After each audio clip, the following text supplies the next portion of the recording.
पर्यावरणीय मुद्दों की अगली श्रृंखला में आज हम संयुक्त राष्ट्र पृथ्वी शिखर सम्मेलन न्यूयॉर्क जून 1997 पर चर्चा करेंगे। 1992 में रियो डी जेनेरो में संपन्न हुए पृथ्वी शिखर सम्मेलन में लिए गए निर्णयों की प्रगति का मूल्यांकन करने हेतु एक 5 दिवसीय संयुक्त राष्ट्र पृथ्वी शिखर सम्मेलन 23 से 27 जून 1997 को न्यूयॉर्क में संपन्न हुआ। सम्मेलन में 170 देशों के प्रतिनिधियों ने भाग लिया और विश्व में निरंतर कम हो रहे वनों, नष्ट हो रही प्रजातियों तथा घटते हुए मत्स्य संग्रह के प्रति अधिकांश देशों ने सम्मेलन में चिंता व्यक्त की। विकासशील राष्ट्रों ने इस बात पर बल दिया कि पर्यावरण अनुकूल प्रौद्योगिकी को बढ़ावा देने के लिए उन्हें विकसित राष्ट्रों से वांछनीय वित्तीय सहायता उपलब्ध नहीं कराई जा रही। यद्यपि अमेरिकी राष्ट्रपति ने विकासशील राष्ट्रों को पर्यावरण अनुकूल ऊर्जा स्रोतों के विकास के लिए $1 अरब उपलब्ध कराने की घोषणा की तथा सम्मेलन बिना किसी ठोस निष्कर्ष के समाप्त हो गया। नेक्स्ट है इसमें ग्लोबल वार्मिंग पर अंतर्राष्ट्रीय सम्मेलन क्योटो संधि दिसंबर 1997। यह भी काफ़ी महत्वपूर्ण है। पृथ्वी को बढ़ते तापमान से बचाने के लिए दिसंबर 1997 में जापान के क्योटो नगर में ग्लोबल वार्मिंग सम्मेलन हुआ। विश्व पर्यावरण सम्मेलन तथा ग्रीन हाउस सम्मेलन नाम से चर्चित इस सम्मेलन में वातावरण को गर्म करने वाली गैसों के उत्सर्जन को नियंत्रित करने पर यद्यपि राष्ट्र सहमत थे, किंतु इसकी सीमा का निर्धारण विवाद का मुद्दा बना। राउल प्रास्टाड की अध्यक्षता में संपन्न इस सम्मेलन में ग्रीन हाउस गैसों के उत्सर्जन पर अंततः एक समझौते को स्वीकृति प्रदान की गई, जिसके अंतर्गत विभिन्न औद्योगिक राष्ट्रों के लिए उत्सर्जन की अलग अलग सीमाएं निर्धारित की गई, जिसके अंतर्गत यूरोपीय संघ के लिए राष्ट्र ग्रीन हाउस गैसों के विस्तार में 8%, अमेरिका 7%, जापान 6% कटौती करेंगे। यह कटौतियाँ वर्ष 2008 से 12 के बीच की जाएंगी और 21 अन्य औद्योगिक राष्ट्र भी इन गैसों के उत्सर्जन में इसी प्रकार कटौती करेंगे। 1997 में संपन्न ऐतिहासिक क्योटो संधि का यूरोपीय संघ के सभी 15 राष्ट्रों ने अनुमोदन कर संबंधित दस्तावेज 1 जून 2002 को संयुक्त राष्ट्र मुख्यालय में जमा करा दिए। अब तक प्रोटोकॉल का 125 देशों ने पुष्टिकरण किया है तथा 141 देश इस संधि के प्रति सहमति जताई है, परंतु अमेरिका ने 2001 में ही कार्बन डाइऑक्साइड को कम करना अत्यधिक खर्चीला बताकर इस पर हस्ताक्षर करने से इनकार कर दिया। नेक्स्ट है इसमें जोहान्सबर्ग में सतत विकास से संबंध शिखर सम्मेलन अगस्त-सितंबर 2002। 26 अगस्त से 6 सितंबर 2002 तक दक्षिणी अफ्रीका के नगर जोहान्सबर्ग में संयुक्त राष्ट्र द्वारा प्रायोजित पृथ्वी सम्मेलन हुआ।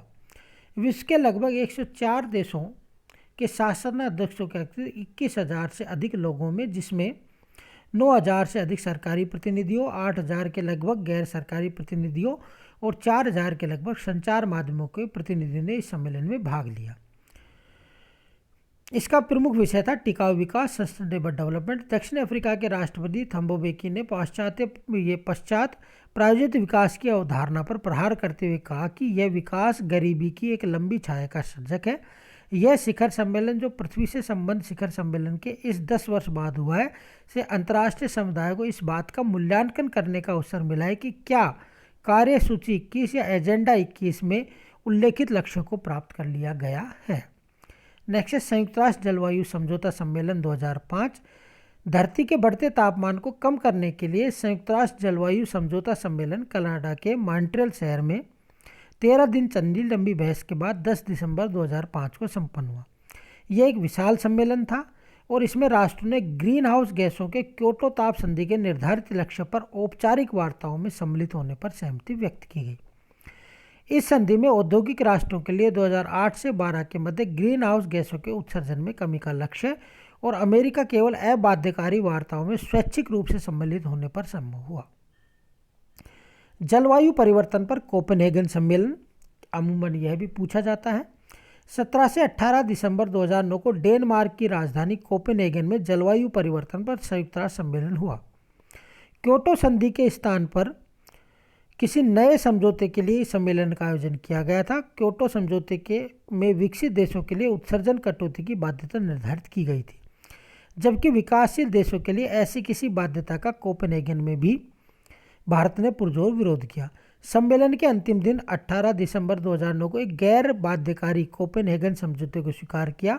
अमेरिका व वैश्विक Brazil, south Africa, India China देशों के बीच अंतिम क्षणों की बातचीत के बाद स्वीकार किए गए समझौतों को सर्वसम्मत नहीं कहा जा सकता, क्योंकि बाद में अनेक राष्ट्रों ने इसका पुरजोर विरोध किया और इसे विकासशील देशों के साथ बहुत बड़ा धोखा तथा ग्लोबल वार्मिंग के लिए आत्मघाती कहा गया। सॉरी। नेक्स्ट है डम्बरटन जलवायु परिवर्तन सम्मेलन। 28 नवंबर से 10 दिसंबर 2011 को आयोजित डम्बरटन जलवायु परिवर्तन सम्मेलन जलवायु परिवर्तन में वार्ताओं में एक महत्वपूर्ण अग्रगामी कदम। डम्बरटन के निष्कर्ष वाली कार्य योजना के उद्देश्य की पूर्ति हेतु एक महत्वपूर्ण योगदान है, क्योंकि उसमें क्योटो प्रोटोकॉल के द्वितीय प्रतिबद्धता अवधि को सुस्थापित किया गया और उसे हरित जलवायु निधि GCF या प्रौद्योगिकी कम TM और अनुकूल फ्रेमवर्क संबंधी कुछ एक प्रमुख करार अमल में लाए गए। भारत और अन्य विकासशील देश डम्बरटन में भारी दबाव में थे, तो भी भारत ने यह सुनिश्चित करने में अग्रणी भूमिका निभाई कि नई व्यवस्थाओं को कन्वेक्शन में सुदृढ़ता से शामिल किया जाए। ये सर्वमान्य परंतु विभेदक उत्तरदायित्व और समदृष्टि के सिद्धांतों पर आधारित हो। नेक्स्ट है जलवायु परिवर्तन पर संयुक्त राष्ट्र फ्रेमवर्क कन्वेंशन 2012। जलवायु परिवर्तन पर संयुक्त राष्ट्र फ्रेमवर्क कन्वेंशन के लिए सदस्य राष्ट्रों का 18वां सम्मेलन 8 दिसंबर 2012 को दोहा कतर में संपन्न हुआ। इस सम्मेलन में क्योटो प्रोटोकॉल के सदस्य राष्ट्रों की 8वीं बैठक को भी शामिल किया गया। दोहा सम्मेलन द्वारा पारित किए गए मूलभूत निर्णयों में क्योटो प्रोटोकॉल की दूसरी प्रतिबद्धता अवधि, बाली कार्य योजना के कार्यकरण पर निर्णयों के एक समुच्चय तथा डम्बरटन प्लेटफॉर्म के अंतर्गत कार्य योजना को अंतिम रूप प्रदान किया गया। नेक्स्ट है जलवायु परिवर्तन लीमा या पेरू में समझौता दिसंबर 2014। पेरू की राजधानी लीमा में संयुक्त राष्ट्र जलवायु परिवर्तन सम्मेलन धनी और गरीब देशों के बीच लंबे समय से कायम गतिरोध आखिर टूट गया। अब नए समझौते पर सहमति बनी, जिस पर पेरिस में होने वाले सम्मेलन में हस्ताक्षर हुए। भारत और अन्य विकासशील देशों की बात मानते हुए मसौदे में अतिरिक्त पैरा जोड़ा गया कि जलवायु संबंधी कदमों का आर्थिक बोझ उठाने की क्षमता के आधार पर देशों का वर्गीकरण किया जाए। इसमें विभिन्न देशों की राष्ट्रीय परिस्थितियों को भी ध्यान में रखा गया और करीब 200 देशों की इस मंत्री स्तर की वार्ता में पहले भारतीय प्रतिनिधिमंडल ने जलवायु परिवर्तन संबंधी संयुक्त राष्ट्र के विशेष दूत टॉड स्टर्न से मिलकर प्रत्येक देश के ऐसे मुद्दों को समझने पर जोर दिया जिस पर यह समझौता नहीं कर सकता था। हालांकि यह सहमति मोटे तौर पर कायम हुई और पेरिस में ही समझौते का स्पष्ट स्वरूप सामने आया। आगे देखेंगे संयुक्त राष्ट्र जलवायु परिवर्तन सम्मेलन पेरिस। संयुक्त राष्ट्र जलवायु परिवर्तन सम्मेलन पेरिस में 30 सितंबर से 12 दिसंबर 2015 तक संपन्न हुआ। यह जलवायु परिवर्तन 1992 के संयुक्त राष्ट्र संरचना सम्मेलन के लिए दलों की बैठक का 21वां वार्षिक सत्र और 1997 के क्योटो प्रोटोकॉल का 11वां सत्र था। इसमें लगभग 196 देशों ने भाग लिया और उन्होंने इस समझौते के अंतर्गत धरती के बढ़ते तापमान को 2 डिग्री सेल्सियस से नीचे रखने का लक्ष्य रखा गया। इस दिशा में विकसित देश वर्ष 2020 में 2025 तक विकासशील देशों को प्रतिवर्ष $100 अरब की आर्थिक मदद देंगे। कहीं कहीं ये कम से कम 55 देशों और वैश्विक ग्रीन हाउस उत्सर्जन में कम से कम 55% का प्रतिनिधित्व करते हैं तो स्वीकृत अनुमोदन या स्वीकृत कर लिया जाता है। पृथ्वी के बढ़ते तापमान और जलवायु परिवर्तन के मसले पर पेरिस में आयोजित संयुक्त राष्ट्र जलवायु सम्मेलन में हुए समझौते को इस दिशा में अब तक का सबसे ऐतिहासिक समझौता माना गया। इस समझौते के अनुसार वैश्विक तापमान की सीमा को 2 डिग्री सेल्सियस से काफ़ी कम रखने का प्रस्ताव है।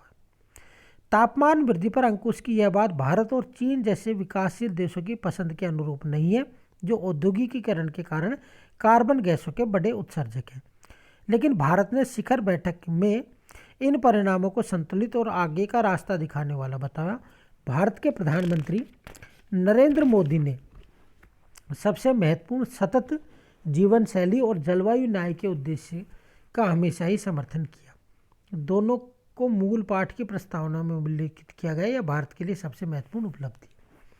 लास्ट इसमें बोन जलवायु परिवर्तन सम्मेलन कोप 6 से 17 नवंबर 2017। 6 से 17 नवंबर 2017 तक बोन जर्मनी में जलवायु परिवर्तन सम्मेलन कोप 23 संपन्न हुआ। सम्मेलन में हिस्सा ले रहे 195 देशों ने जलवायु परिवर्तन की मार झेल रहे देशों के एडेप्शन फंड बनाने पर सहमति बताई। एडेप्टेशन फंड 2001 में हुए क्योटो प्रोटोकॉल का हिस्सा है। भारत जैसे विकासशील देश बोन सम्मेलन में यह बात लिखवाने में कामयाब हुए कि विकसित देश बताएंगे कि उन्होंने कार्बन उत्सर्जन कम करने के लिए अब तक क्या किया और आगे उनकी क्या कार्य योजना क्या है। वस्तुतः बोन सम्मेलन का उद्देश्य ही पेरिस के जिन मुद्दों पर सहमति बनी थी उन पर अब क्रियान्वित करने का है। निष्कर्ष रूप में हम कह सकते हैं कि पर्यावरण संबंधी अंतर्राष्ट्रीय कानून के विकास की आवश्यकता आज सबसे अधिक महसूस की जा रही है। स्टॉकहोम सम्मेलन ने पर्यावरण संबंधी अंतर्राष्ट्रीय विधि के विकास की नींव डाली और रियो पृथ्वी सम्मेलन के निर्णयों के आधार पर पर्यावरण और विकास के साथ सामान्य जीवन भी प्रभावित होने की संभावना है। Thank you.